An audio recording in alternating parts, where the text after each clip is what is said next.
បាទជំរាបសួរពុកម៉ែបងប្អូនបាទក៏ទៅកំសាន្តនៅវាលបាទក្តៅណាពុកម៉ែបងប្អូនបាទដើររកអូសកាត់ភ្លើងបាទ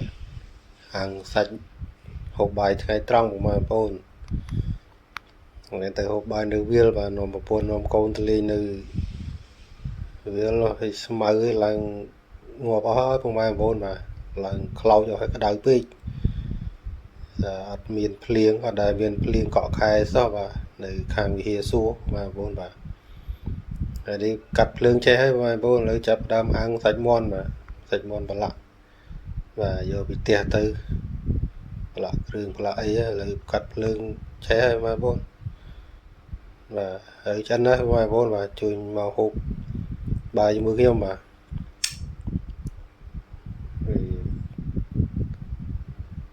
មានអីទេមានបន្លែស្ពៃអីតិចតួចអីពេញប៉ោះតែទឹកត្រីយើងអាទឹកត្រីបុកនោះបងប្អូន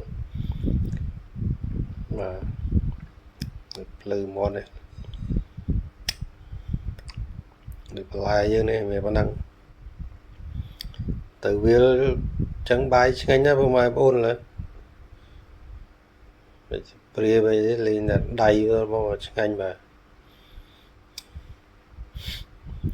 ហើយចងរឹងចងអីហើយស្រេចហើយបងប្អូនបាទបាយហើយសម្រាប់លេងក្រោមដើមឈើនឹងទៅបាទ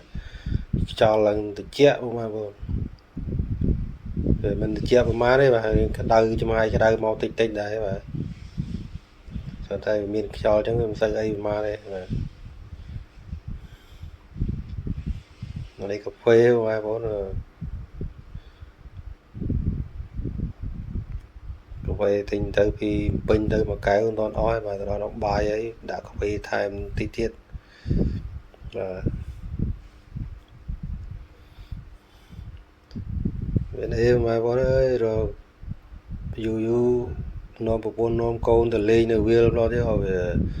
លំហែខួរក្បាលខ្លះបងប្អូនបាទយើងធ្វើតែការងារនៅតែពេញនៅហើយពេលអញ្ចឹងទៅវា stress អញ្ចឹងទៅកាត់ stress ខ្លះបាទពី3នាក់ម៉ែកូនបាទអត់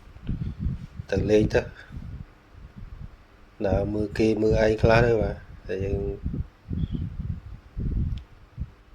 ជាឆ្លៀតទៅបងប្អូនបាទអរគុណពុកម៉ែបងប្អូនបាទ